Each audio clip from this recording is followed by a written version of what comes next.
السلام علیکم، میں حسنین، آپ دیکھ رہے ہیں نیا پاکستان۔ اس وقت میں پریڈ گراؤنڈ اسلام آباد میں موجود ہوں۔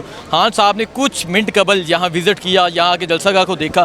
اچھا، اس عوامی لیڈر کے بارے میں کیا کہتے ہیں جس کو کہتے تھے اسلام آباد آئے ایک دفعہ اسلام آباد آئے گرفتار کر لیں گے، لیکن خان صاحب یہاں گھوم رہے ہیں، جلسہ گاہ کا وزٹ کر رہے ہیں، کیا کہنا چاہیں گے؟ بسم اللہ الرحمن الرحیم۔ حسنین بھائی، میں تو آپ کو ہمیشہ کہتا ہوں کہ عمران خان پاکستان کا ٹیپو سلطان ہے، عمران خان مرد حر ہے، عمران خان کو کسی کا خوف نہیں۔ عمران خان تو اپنی تقاریر کے اندر اور اپنے لوگوں کو جب تربیت کرتا ہے تو عمران خان کلیئرلی یہ بات کہتا ہے کہ مجھے خوف صرف اللہ سے ہے، میں اللہ کے علاوہ کسی سے نہیں ڈرتا۔ اور وہ آپ کو بھی یہ تعلیم دیتا ہے، اپنی قوم کو یہ تعلیم دیتا ہے کہ لا الہ الا اللہ محمد رسول اللہ جب تم نے پڑھ لیا تو کسی بت کا خوف مت کرو، کسی خوف کا بت مت کرو، کسی موروثیت کا خوف مت کرو۔ تم اگر خوف کے بت پالو گے تو تم لا الہ الا اللہ پہ عمل درآمد نہیں کر رہے بلکہ تم شرک کر رہے ہو۔ عمران خان نے تمام شرک کے بت توڑنے کا میسج اس قوم کو دیا۔ عمران خان جیسے یہاں پہ آج آپ کے سامنے آج یہاں پہ بھی پریڈ گراؤنڈ میں یہاں پہ اپنی عوام کے اندر اپنے لوگوں کے اندر موجود تھے،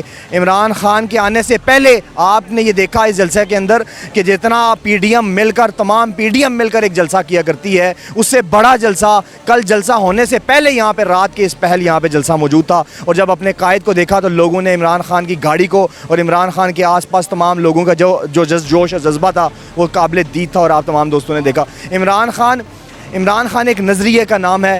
عمران خان کا کل کا یہ جو جلسہ ہے اس کو کامیاب کروانا میرا، آپ کا، پاکستان کی قوم کے ہر فرد کا، پاکستان کے ہر نوجوان کا یہ فرض ہے کہ اس جلسے کو کامیاب کیا جائے۔ یہ فقط ایک سیاسی جلسہ نہیں بلکہ میں یہ سمجھتا ہوں کہ یہ جہاد کی طرف ایک پہلا قدم ہے۔ پاکستان کی خودداری کے لیے، پاکستان کی سالمیت اور پاکستان کی غیرت کے لیے تمام دوست باہر نکلیں، کل شکرپڑیاں کا رخ کریں، کل انشاءاللہ عزوجل۔ مجھے طیب بھائی یہ بتائیں، آپ انصاف یوتھ ونگ شمالی پنجاب کے صدر بھی ہیں، آپ نے یہاں دیکھا ہوگا، یہاں لوگوں کے پاس گئے ہوں گے، پنڈی اسلام آباد کا یہ جلسہ ہے، تو پنڈی اسلام آباد کے لوگوں کو کتنا ایکسائٹڈ دیکھا آپ نے اس جلسے کے؟ حسنین بھائی، آپ بھی سارا دن یہاں پنڈی کے اندر کورنگ کرتے ہیں، لوگوں کو دیکھتے ہیں۔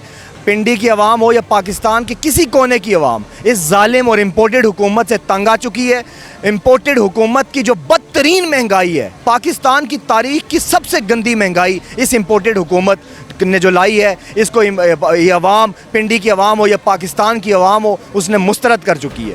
آپ دیکھیں گے انشاءاللہ عزوجل کہ کل پنڈی سے ایک سمندر امٹے گا، اسلام آباد کا رخ کرے گا اور عمران خان کی کال پر اس جلسے کو انشاءاللہ عزوجل کامیاب کرے گا۔ شہباز شریف کے بارے میں کیا کہنا چاہیں گے؟ تجربہ کا ٹیم تھی، بہتر ٹیم تھی، معیشت ٹھیک کرنی تھی، پٹرول 75 پہ کرنا تھا، کل کا جلسہ کیا ثابت کرے گا؟ شہباز شریف اور نواز شریف فیملی کا صرف تجربہ لوٹ مار کا ہے، کرپشن کا ہے۔ ان کا تجربہ ہے بے نظیر کی برہنہ تصاویر پھنکوا کر اور چھانگا مانگا کی سیاست کرنے کا اور اسی بے نظیر کے ساتھ بیٹھ کر مساق جمہوریت کرنے کا۔ ہاں، ان کا تجربہ ہے پاکستان کو اندھیروں میں دھکیلنے کا۔ ہاں، ان کا تجربہ ہے شہباز شریف اور شریف فیملی کا پاکستان کے اندر قتل و غارت کروانے کا، ماڈل ٹاؤن کے اندر قتل عام کروانے کا، حاملہ عورتوں کے منہ میں گولیاں چلوانے کا اور بدترین کرپشن کرنے کا۔ اب کرپٹ 2 نمبر لیڈرشپ ہے مسلم لیگ نون کی اور شریف برادری کی۔ یہ کوئی سیاسی لوگ نہیں، یہ بدماش ہیں، یہ چور ہیں، یہ ڈاکو ہیں، یہ اچکے ہیں، یہ پاکستان کا سوداگر ہیں، یہ کشمیر کے ان خون کا سوداگر کر کے جندال کے ساتھ دوستی کرنے والے اور ریمنڈ ڈیوس کو رہا کرنے والے، ایمل کانسی کو ڈالر کیس بیچنے والے، جس دھرتی ماں کا سودا کرنے والے لٹیرے اور چور ہیں۔